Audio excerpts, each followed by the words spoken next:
Bienvenue pour le thème numéro 2 en histoire qui s'intitule Vivre en France en démocratie depuis 1945. Vous avez déjà reçu normalement par mail les différents éléments au mois de mars et je vais reprendre la partie cours de manière à ce que l'on puisse travailler ensemble. Nous nous trouvons donc après la Seconde Guerre mondiale. Il y a eu donc la victoire contre l'Allemagne nazie, avec d'un côté le clan des Américains, des Français, des Britanniques, qui ensuite seront le clan capitaliste et démocratique, et de l'autre côté l'URSS, qui elle va être le côté communiste. Donc après la Seconde Guerre mondiale, en France va se mettre en place un nouveau gouvernement. On était sous la Troisième République avant le début de la Seconde Guerre mondiale, et puis quand effectivement la France, en juin 1940, a perdu, Pétain a été rappelé au pouvoir, c'était le vainqueur de la Première Guerre mondiale, et là celui-ci a mis en place l'État français qui avait pour devise travail, famille, patrie, et cet État donc n'est plus du tout démocratique, c'est un régime autoritaire. Quand la Seconde Guerre mondiale a terminé, eh bien la France remet en place la Quatrième République qui va durer de 1946 à 1958. Vous avez un petit lien YouTube qui reprend tout ceci. Toujours est-il qu'en tout cas, ce qu'il faut retenir, c'est qu'effectivement, on a les citoyens qui sont les hommes et les femmes de plus de 21 ans. Les femmes votent depuis 1944. Elles ont obtenu le droit de vote par le général de Gaulle notamment, par les efforts qu'elles ont fait pendant la guerre. Et donc, il y a ensuite deux chambres qui sont intéressantes. Il y a l'Assemblée nationale, qui elle est élue au suffrage universel direct, c'est-à-dire que la population vote directement pour ses représentants. Et ensuite, il y a le Conseil de la République, qui lui est élu au suffrage universel indirect.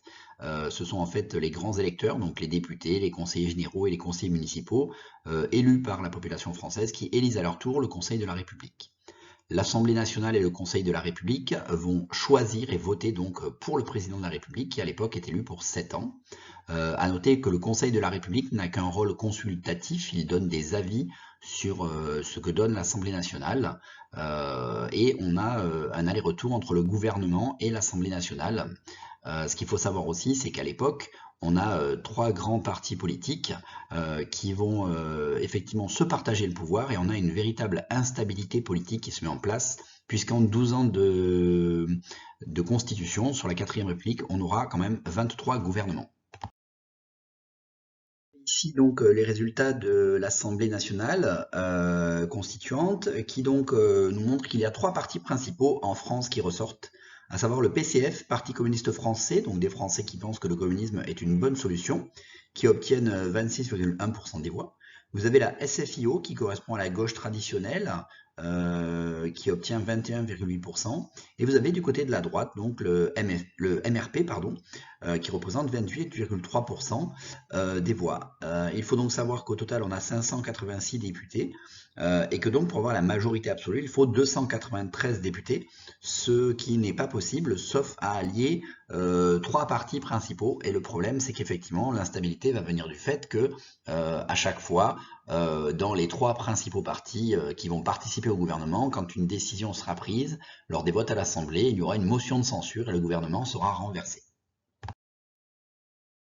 Donc, après ce petit point politique sur la mise en place de la Quatrième République, il est important de voir que la France va vouloir d'abord reconstruire le pays de 1945 à 1951, et pour cela, donc, elle va s'appuyer sur le plan Marshall que nous avons étudié dans le thème numéro 1, et qui est donc une aide financière de la part des Américains pour la France notamment.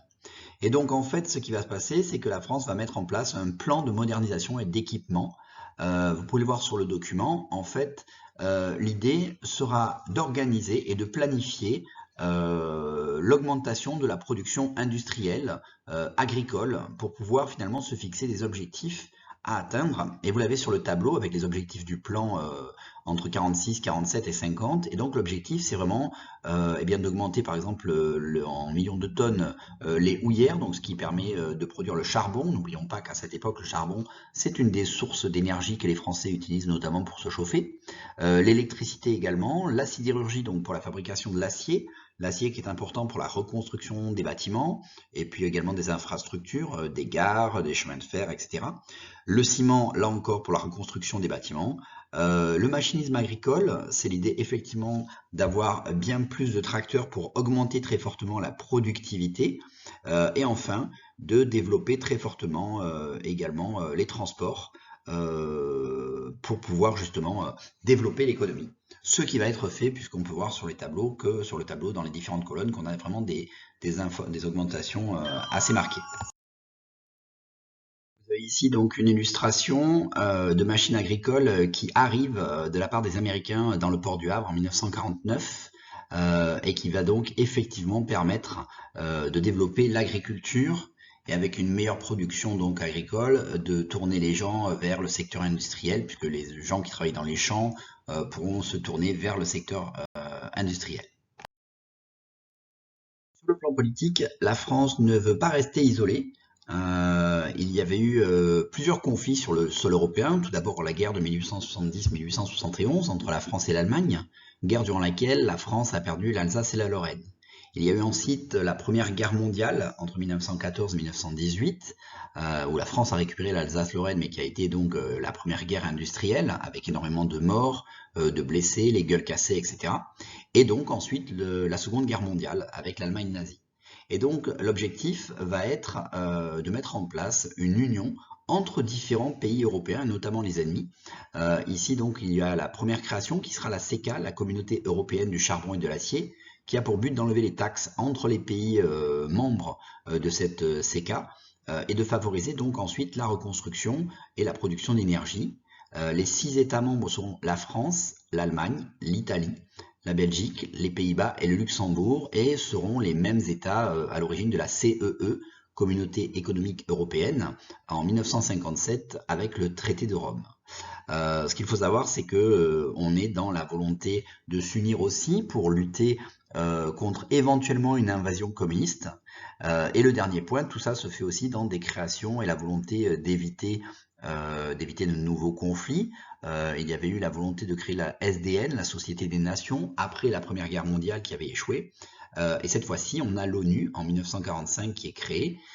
Et l'ONU est quelque chose d'intéressant puisque cette fois-ci, les États-Unis participent alors qu'ils avaient refusé d'entrer dans la SDN. En tout cas, on est sur la volonté de mettre en place la paix de façon durable sur le sol européen. L'objectif de la France est d'obtenir la paix sur le sol européen. Il n'en est pas forcément de même dans son empire colonial. Tout d'abord, à partir de 1945 et ce jusqu'en 1954, l'Indochine, qui était donc un territoire français qui correspond aujourd'hui au Laos, Vietnam et Cambodge, va vouloir réclamer son indépendance. La France va refuser jusqu'à finalement une défaite fatidique à Dien Bien Phu et la France va finir par accéder à la volonté d'indépendance de cet État qui va donc ensuite se scinder en 3 États. Il y aura une deuxième vague de décolonisation qui cette fois-ci va concerner plutôt l'Afrique à partir de 1955-54 même pour le Maroc et la Tunisie qui étaient des protectorats jusque dans les années 1960 où effectivement donc les pays de l'AEF et l'AOF, l'Afrique équatoriale française et l'Afrique occidentale française vont obtenir leur indépendance. Ces indépendances-là vont s'obtenir dans la paix.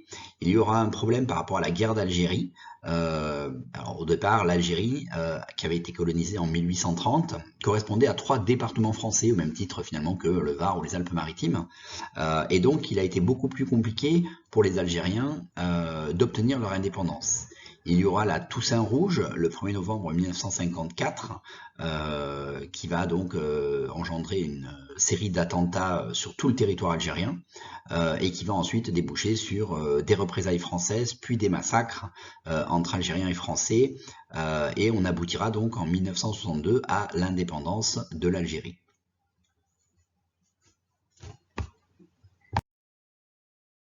Ici donc la proclamation d'indépendance du Vietnam par Ho Chi Minh en 1945. Je vous conseille de lire ce texte et effectivement donc d'apprendre un petit peu qui est ce personnage, puisque le jour du bac, on peut vous demander de raconter un personnage historique qui a mené son pays à l'indépendance et comment tout cela s'est passé. On est donc ici sur l'exemple de quelqu'un qui a dû passer par le conflit pour obtenir son indépendance. Toujours dans ce même cadre du baccalauréat, vous pouvez prendre l'exemple de Félix Houphouët-Boigny, qui lui donc a également obtenu l'indépendance de la Côte d'Ivoire et qui lui aussi pourrait être un personnage sur lequel vous devez vous renseigner et que vous pourriez apprendre pour vous préparer si jamais cette question tombait au bac. Durant la guerre d'Algérie, donc, qui a commencé en 1954, de nombreux événements se produisent et on ne voit pas trop au niveau du gouvernement comment on va pouvoir régler cette question algérienne, qu'on n'appelle pas au départ la guerre d'Algérie. On a donc un appel qui est fait par le président de l'époque, René Coty, au général de Gaulle, qui lui est le héros de la Seconde Guerre mondiale. Et donc en 1958, il est rappelé au pouvoir pour régler la question algérienne. Il va demander les pleins pouvoirs à l'Assemblée nationale. Donc ces pleins pouvoirs sont des possibilités pour lui de gouverner sans avoir à voter, à faire voter des décisions par le Parlement, et c'est quelque chose qui va durer 3 mois. Il va obtenir les pleins pouvoirs et va certes travailler sur la question de l'Algérie, mais va surtout remettre en cause la 4ème République, qui pour lui était un régime bien trop instable, et en fait il va mettre en place la 5e République, dont il va être le premier président. C'est une république qu'on va voir un petit peu plus tard et qui est effectivement un régime présidentiel. Certaines personnes à l'époque avaient imaginé qu'il pouvait s'agir d'un coup d'État, ce qui n'en a rien été. Et donc vous pouvez voir ici, en 1961, donc quelques temps après qu'il soit devenu président, le général de Gaulle qui est acclamé dans son rôle de président. Voici donc le schéma de la constitution de la 5e République qui diffère de la 4e République. Donc première des choses, effectivement, on part toujours quand même des citoyens électeurs, donc les hommes et les femmes de plus de 21 ans. À partir de 1974, Valéry Giscard d'Estaing abaissera l'âge de la majorité, qui est toujours le même aujourd'hui, à savoir 18 ans. Il y a toujours donc l'Assemblée nationale, où les électeurs choisissent au suffrage universel direct leurs députés, c'est-à-dire qu'ils choisissent directement la personne qui va les représenter à l'Assemblée nationale.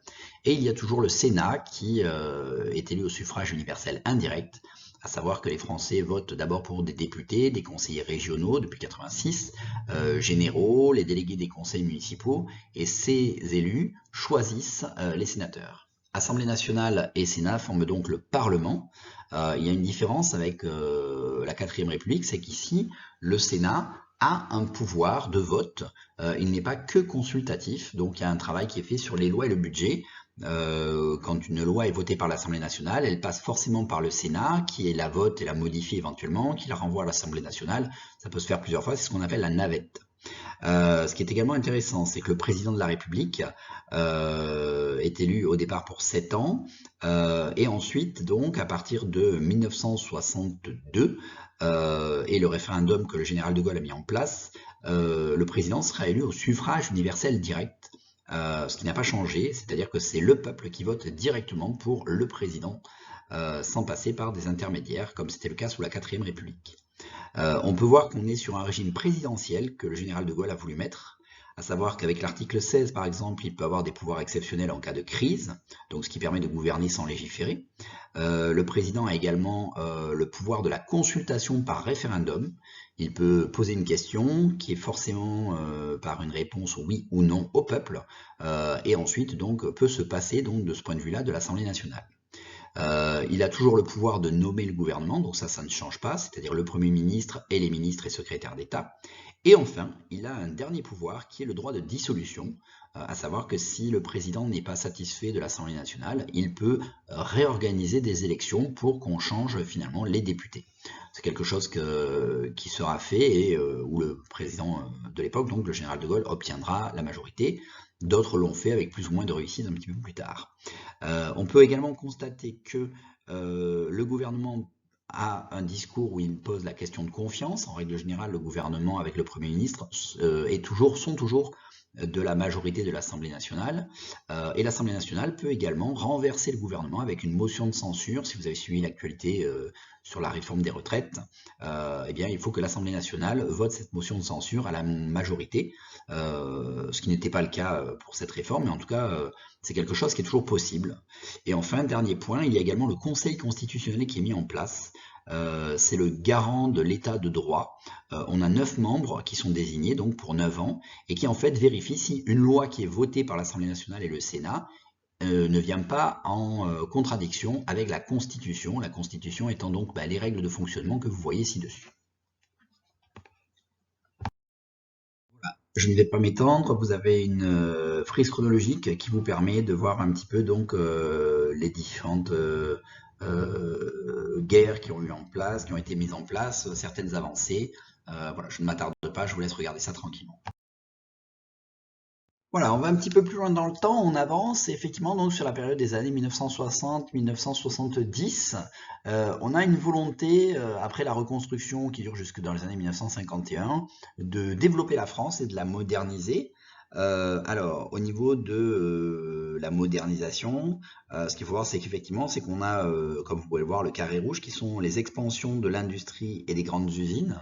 La France se met à produire, notamment, vous avez au centre de la France, vers Clermont-Ferrand, vous avez Michelin, qui est donc le numéro 1 mondial des pneus. Vous avez Dassault du côté de Bordeaux, où là, on est plutôt sur l'aspect militaire. Vous avez Péchinet à côté de Grenoble, où là on est plutôt dans la chimie. Et puis quand vous allez un peu plus vers le nord, vous avez par exemple Peugeot ou Renault du côté de Lille, Paris ou Sochaux, donc fabrication automobile. Et puis du côté de Metz-Nancy, vous avez Arcelor, où là on est plutôt dans la sidérurgie. J'avais oublié au niveau des voitures, du côté de la Bretagne, à Rennes, vous avez Citroën. Et voilà, donc on est quand même sur une production industrielle lourde. Ce qui est également important, c'est au niveau de l'énergie, le développement du nucléaire civil. À savoir que la France fait le choix, n'ayant pas de pétrole, de gaz, de développer des centrales nucléaires afin d'avoir de l'électricité. Et donc 75% de l'électricité en France est aujourd'hui à l'origine du nucléaire civil.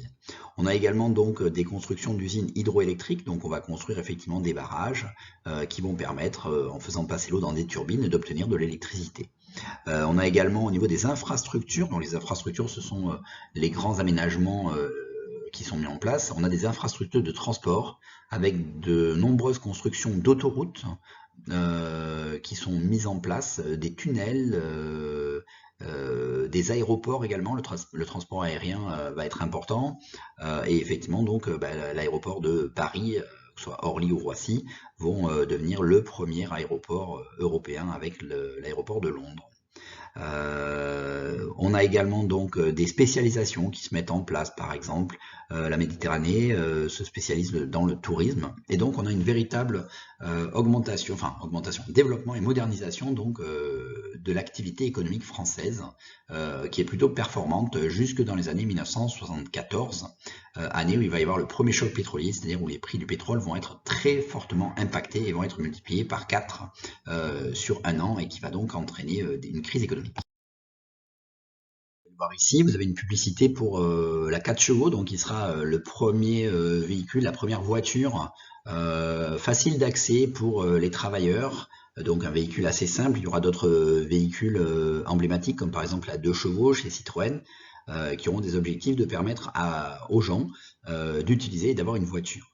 On peut voir également qu'on a une modernisation dans les moyens de production. Si vous remontez à vos connaissances, par rapport au document 2 ici, eh bien, quand on était dans les usines, on avait énormément d'ouvriers, et là on peut voir que on va avoir le travail à la chaîne qui se met en place, mais on va avoir surtout une modernisation de la chaîne de production où finalement on va avoir besoin de moins de main-d'œuvre. On va pouvoir permettre aux femmes également d'accéder à ces métiers, parce que justement il y a un travail physique qui va être moindre, aidé par les machines, puis plus tard à partir des années 80 par les robots.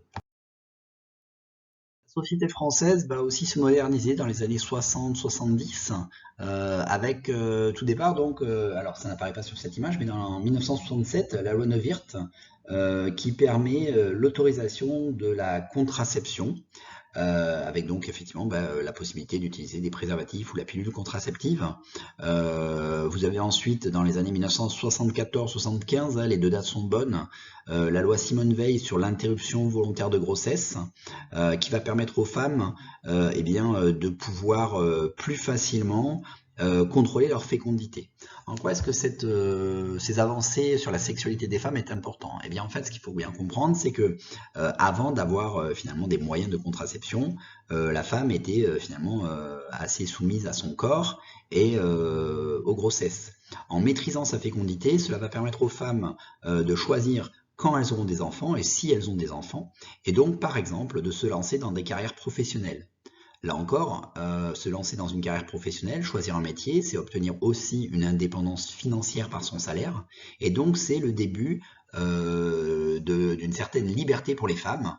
Il y aura le MLF, le mouvement de libération des femmes, qui sera créé et qui donc va se battre pour que les femmes puissent accéder aux mêmes droits que les hommes. Si on a eu des améliorations dans certains secteurs aujourd'hui, il faut voir tout de même que, alors que c'est illégal, les Françaises sont toujours payées 20% de moins à diplôme égal et travail égal en France. Vous avez les femmes qui également peuvent accéder à l'ensemble des métiers, alors qu'avant on considérait que certains métiers étaient des métiers dits masculins. Enfin, on peut regarder d'un point de vue géopolitique la situation de la France entre les années 1960 et 1980, donc durant ces 20 ans. La France va garder quand même avec ses anciennes colonies des liens économiques importants, notamment avec l'Algérie. C'est toujours le cas aujourd'hui puisque l'Algérie est le premier partenaire commercial, enfin la France est le premier partenaire commercial de l'Algérie. On peut voir également que la France a énormément de départements et territoires d'outre-mer, finalement sur l'ensemble de la planète, qui lui permet par exemple d'avoir des bases militaires. On peut voir que la France a toujours une influence militaire par rapport à ceci, et le général de Gaulle va vouloir voyager à travers le monde, ne va plus vouloir être dans la roue des États-Unis et va vouloir tendre la main par exemple à l'URSS. On peut noter donc effectivement un voyage qu'il a effectué dans ce pays. La France se veut comme les pays non alignés, elle se veut indépendante. Il n'empêche que la France garde, même si sa place est en réduction au niveau mondial, garde une place importante. Elle est membre du Conseil de sécurité de l'ONU, puisqu'effectivement, elle fait partie des grandes nations à posséder la bombe atomique. Sur cette carte, donc vous voyez, il y en a 4 des pays. Ce sont les États-Unis, l'URSS, le Royaume-Uni et la France, auquel viendra s'ajouter la Chine, qui va également posséder l'arme atomique. Et aujourd'hui encore, ce sont les 5 pays membres du Conseil de sécurité de l'ONU. Voilà, on pourra voir également, vous le voyez apparaître, que De Gaulle, notamment avec Adenauer, va vouloir conforter le couple franco-allemand, l'axe franco-allemand, et c'est quelque chose qui perdure. On dit que pour que l'Europe soit forte, il faut que la France et l'Allemagne soient unies. Toujours durant cette période, donc, comme on l'a dit, en 1957, il y a la CEE, Communauté économique européenne, qui va se créer.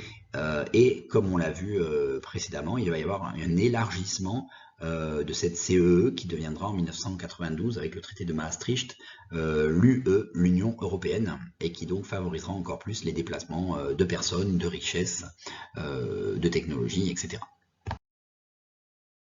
Pour compléter la diapositive précédente, comme je l'avais expliqué, donc la France appartenait à l'OTAN, l'Organisation transatlantique Nord, mais le général de Gaulle, qui voulait une indépendance française, va vouloir quitter le commandement intégré de l'OTAN en 1966. Posséder l'arme atomique lui a donné cette possibilité. Vous avez ensuite donc la suite de la frise chronologique avec différents éléments à la fois économiques, donc les 30 glorieuses, qui sont la période de croissance économique de 1945 à 1975, et puis les républiques, donc d'un point de vue politique, la 4e puis la 5e république, et les 3 présidents qui vont être là sur cette période avec des éléments importants. Dit précédemment, depuis les années 1975 et le premier choc pétrolier, puis le second choc pétrolier à partir de 1978, la situation économique française va se dégrader. Il va y avoir donc une augmentation du chômage, une perte d'influence aussi, car d'autres pays vont grandir, comme par exemple la Chine qui va prendre plus d'influence dans le monde. Et il n'empêche que la France veut toujours exister, elle reste aujourd'hui entre la 5 et 7e puissance mondiale.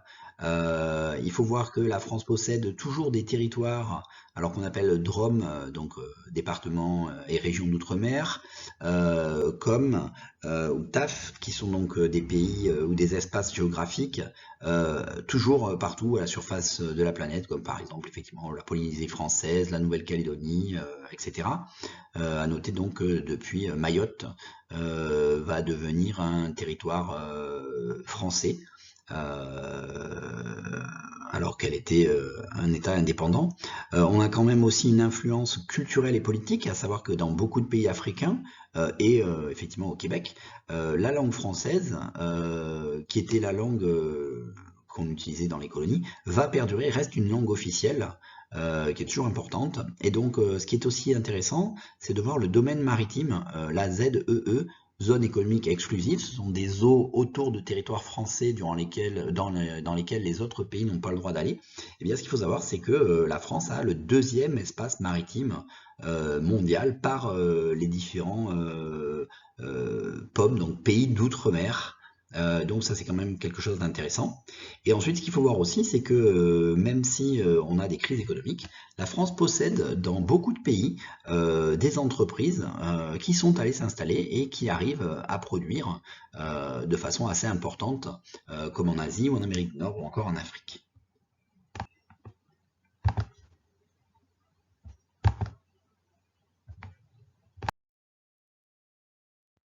On peut voir sur cette carte l'évolution aussi de l'industrie française, à savoir que durant longtemps, comme on l'a dit, donc après la Seconde Guerre mondiale, la France avait une production automobile, une production d'acier, de métal, etc. Il faut voir que la production de tout ce qui est métallurgie a été délocalisée pour la plupart du temps en Chine ou en Inde, ce qui fait que on est sur des espaces qui sont à restructurer, comme on peut le voir en gris. Par contre, ce qui est intéressant, c'est également de voir la place de Paris en France. Pendant longtemps, on a estimé que la ville de Paris et la région parisienne étaient beaucoup trop importantes. On parlait, il y a un livre qui dit Paris et le désert français. Et en fait, les politiques ont réfléchi. Et aujourd'hui, le but n'est pas de réduire l'influence de Paris. Il faut quand même savoir que la région Île-de-France est la première région économique de l'Union européenne. Mais par contre, ça a été plutôt de permettre aux différentes métropoles en région de se développer. Comme vous pouvez le voir, hein, vous avez par exemple Lille, Rouen, Rennes, Nantes, Bordeaux, Toulouse, Montpellier, Marseille, Nice, Grenoble, Lyon, Strasbourg. L'idée c'est que ces différentes métropoles ont des atouts à développer, et notamment à travers les nouvelles technologies. Si vous prenez par exemple la ville de Nice, vous avez Sophia Antipolis à Valbonne, qui a été le premier technopole à être mis en place. Et donc un technopole, c'est un lieu où on regroupe des industries de la haute technologie, donc par exemple dans la médecine, dans la recherche, dans l'informatique, pour à la fois avoir une synergie, c'est-à-dire que les entreprises peuvent s'aider entre elles, et donc avec des conditions de vie agréables pour les ingénieurs, pour les attirer. Et tout ça va permettre de développer finalement de nouvelles technologies qui, elles, sont au niveau industriel porteuses de richesses. Vous avez par exemple l'aérospatiale, la fabrication de satellites ou de fusées, l'aéronautique avec les avions, ça peut être aussi de la chimie qui peut être mise en place. Et donc ce sont des fortes valeurs ajoutées, ce sont des produits qui valent très cher et qui donc sont intéressants pour la balance commerciale française. On peut voir également que vous avez par exemple la ville de Nice qui, elle, va être plutôt développée dans d'autres secteurs d'activité, comme par exemple le tourisme. Donc en fait, on essaye surtout de mettre en avant les qualités d'un territoire dans cette période. Ici deux exemples de ce que je viens de dire précédemment. La première, c'est effectivement la sidérurgie en Lorraine, où on peut voir qu'effectivement, on est passé dans les années 60, on avait 88 000 salariés à 8 700 en 1999. Donc en 40 ans, les effectifs ont été divisés par 10. Donc on se rend bien compte que la sidérurgie n'est pas un secteur porteur en France, alors que la France était vraiment un gros producteur d'acier dans les années 60.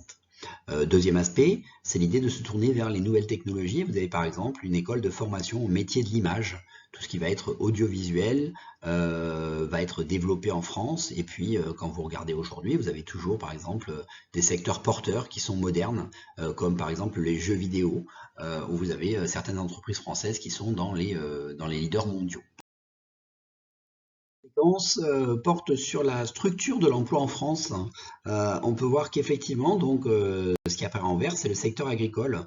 On voit que la population agricole, qui représentait 50% de la population en 1933, ne représentait que quelques millions de personnes, 2,5 millions de personnes dans les années 70, pour aujourd'hui ne concernait, du moins en 2005, que 700 000 personnes. Aujourd'hui, ce chiffre a encore diminué. Donc on se rend bien compte qu'on a environ 500 000 agriculteurs sur 67 millions, 68 millions d'habitants. On peut voir également que le secteur de la construction, lui, se maintient avec toujours 1,6 million de salariés. Par contre, ce qui est également intéressant, c'est de voir la baisse du nombre de gens qui travaillent dans le secteur industriel, ce qu'on appelle la désindustrialisation. On est passé de 5,6 millions à 3,8 millions en 2005. Et finalement, le seul secteur qui a vu le nombre d'emplois progresser très fortement, c'est le secteur du tertiaire, à savoir le secteur des services. Ce qu'il faut voir, c'est que d'autres pays comme l'Allemagne n'ont pas abandonné le secteur industriel et ont toujours une industrie très productrice qui conserve des emplois. La France, depuis quelques années, cherche à vouloir réindustrialiser son territoire et on peut voir que certaines entreprises qui avaient par exemple délocalisé leur fabrication de produits en Asie, les ont rapatriés en France. C'est par exemple le cas de la société MBK qui fabrique des scooters. Qui les faisait fabriquer en Chine et aujourd'hui 95% des scooters fabriqués par MBK sont fabriqués sur le sol français. Donc c'est quelque chose qui est tout à fait possible, d'autant que la main-d'œuvre chinoise a vu son coût augmenter fortement, mais c'est surtout l'idée d'une certaine indépendance industrielle et de ne pas forcément dépendre d'ailleurs. Au niveau de la société, la France a voulu également multiplier l'accès des jeunes aux études, et notamment aux études supérieures, et on peut le voir par rapport à ce graphique, le document 3, qui nous montre effectivement donc la part des élèves du baccalauréat général, mais aussi une volonté de se tourner vers les métiers concrets avec la création en 1985 du bac professionnel, et qui aujourd'hui compte plus de candidats et plus de réussites que les gens qui participent au baccalauréat technologique. À savoir que le bac pro permet à la fois d'entrer dans le monde du travail directement, mais permet aussi la poursuite d'études dans le supérieur avec des BTS ou même l'entrée à l'université, puisque finalement le bac pro a la même valeur qu'un bac général ou un bac technologique. Dernier point, il y a effectivement par rapport à ceci, donc au niveau de la France, une prise de conscience qui est un petit peu lente mais qui se met en place sur l'aspect écologique. On se rend compte effectivement que, comme vous le verrez dans la séquence sur le thème numéro 2 de géographie, on se rend compte que les modifications du climat entraînent des changements globaux. Chose qu'on avait vu également à la séquence précédente, et que donc il faut absolument que la France fasse une transition écologique, se tourner vers une économie verte, avec notamment la réduction des gaz à effet de serre, le CO2 par exemple, ou le méthane avec les animaux, ou bien vers la production d'énergie qui seraient des énergies propres, le solaire, l'éolien ou encore d'autres, la géothermie par exemple. Sur le plan politique, on a également des réformes qui ont été mises en place, à savoir qu'il y a eu par exemple la réduction de la durée du mandat présidentiel sous Jacques Chirac. Effectivement, donc le président pardon, a été élu pour 7 ans et depuis Jacques Chirac, il n'est élu que pour 5 ans. Vous avez eu d'autres réformes. Nicolas Sarkozy, un petit peu plus tard, avait fait voter donc une loi qui disait qu'un président ne pouvait être élu que 2 fois d'affilée. On a d'autres lois qui sont également apparues, avec par exemple la parité, qui, lorsqu'il y a des élections, oblige les partis politiques à présenter autant de femmes que d'hommes sur une liste électorale. Juste pour information, quand vous avez un président de la République, alors c'était le cas par exemple de François Mitterrand qui a été élu en 1981, il a dissous l'Assemblée nationale et a obtenu la majorité. Donc il était élu pour 7 ans. Donc de 1981 à 86, il était élu et l'Assemblée nationale était principalement donc socialiste, donc de son parti politique. En 1986, lors des élections législatives, c'est la droite qui l'avait emporté et donc durant 2 ans, le président avait nommé Jacques Chirac comme Premier ministre, puisque à l'Assemblée, c'était la droite qui avait emporté les élections. Et donc, c'est ce qu'on a appelé la période de cohabitation. Voilà. Cette cohabitation s'est renouvelée à plusieurs reprises, notamment quand François Mitterrand, lors de son deuxième mandat, puisqu'il a été réélu, a à nouveau eu cette situation, ou encore sous Jacques Chirac. Voilà, eh bien vous avez un bilan qui est ici sous la forme un petit peu d'une carte mentale. Vous avez également la partie courte que je vous avais distribuée, que je vous ai renvoyée. Savoir donc que vous pouvez voir que vous avez par exemple 3 périodes. La première période qui a été de reconstruire et moderniser la France de 44 à 62. Ensuite, à partir de 58, c'est d'un point de vue politique, jusque dans les années 80, une république qui est stabilisée et renouvelée. Et puis de 81 à 2004, la France face au défi de la mondialisation, monde dans lequel nous sommes encore à l'heure actuelle, avec tous ces défis qui sont à relever. Voilà, j'espère que tout sera clair pour vous. N'hésitez pas à me demander par mail si vous avez des choses qui ne sont pas claires après avoir vu les différentes vidéos et les différents documents.